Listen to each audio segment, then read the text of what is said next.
Now let's turn to Anand Giridharadas, MSNBC political analyst and author of The Persuaders, at the front lines of the fight for hearts, minds, and democracy. Talk about a prescient title for this conversation, Anand. So it's interesting. It's a conundrum of sorts, right? There's Ro Khanna, a Democrat from California, saying, look, I think effectively this is the right call because Donald Trump is a candidate for president, which is a hard thing to say again in the 2024 race.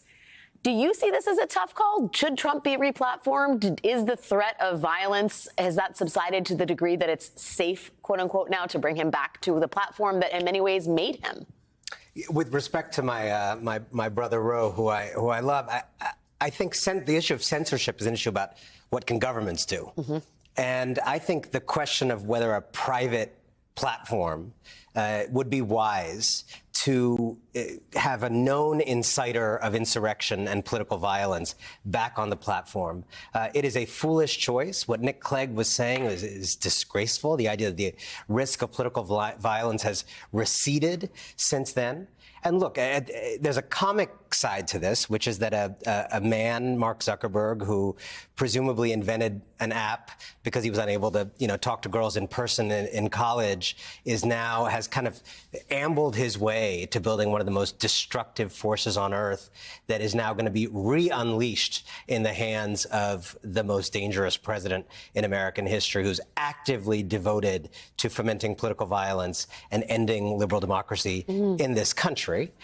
So, good for you, Mark Zuckerberg, donating all your money to charity and trying to get all these good marks while literally selling America down the river into autocracy. But what do you really think of Facebook, Anand?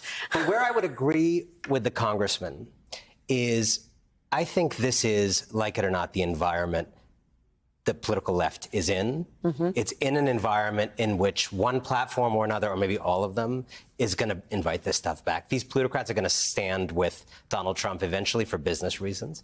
I think the sea of disinformation is what it is, as much as you and I might deplore it.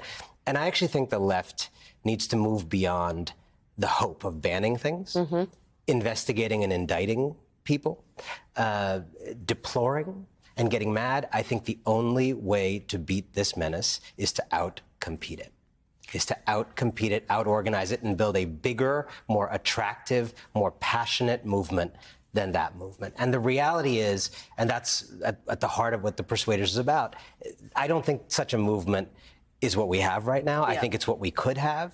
But I think at some level, complaining to the ref in this environment is not a winning political strategy. Wow. I mean, I'm not ready to give up on the idea that Trump being replatformed is a dangerous idea that maybe should be dealt with in the immediate. Oh, I think it should be.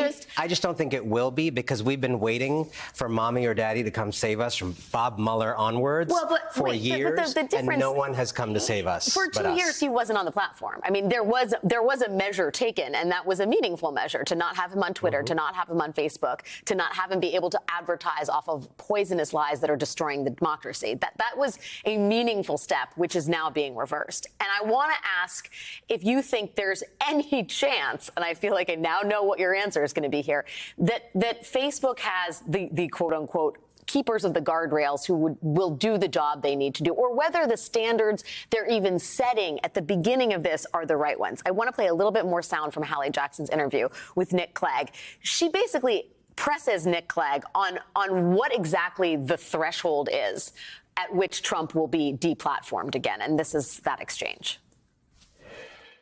It sounds to me like what you are saying is, if former President Trump delegitimizes the next election by lying about it, that's not enough to get him suspended. He'd have to go further and do something that you believe would create real world and imminent harm. Fair?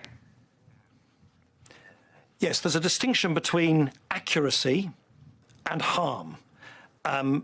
People talk nonsense on the internet all the time. People say things which are half true, which are not true at all. We're not a truth police, never have been and will never seek to be. What we do have an obligation and a responsibility is to make sure that people don't use our apps and our services in a way which can lead to real world harm, violence, and so on. And that's where we draw the line.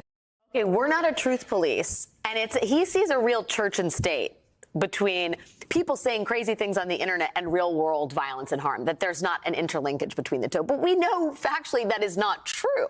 I mean, Trump decrying the FBI for the raid on Mar-a-Lago leads A to B to a man going to a Cincinnati FBI field office and trying to harm FBI officers with a nail gun. Today, he's tweeting about, or he's truth socialing about January 6th being a false flag operation at the hands of the FBI. There is a meaningful consequence to these lies, and yet that seems lost on the officials over at Meta. What more evidence do people need that harmful rhetoric in the world of Trump often leads to actual harm? I think there's just no doubt of that connection. And a lot of the people who could educate us about that are dead right now because of that incitement over the last many years. But here's the thing. This is not a social media problem alone. This is a big business problem in the age of Trump.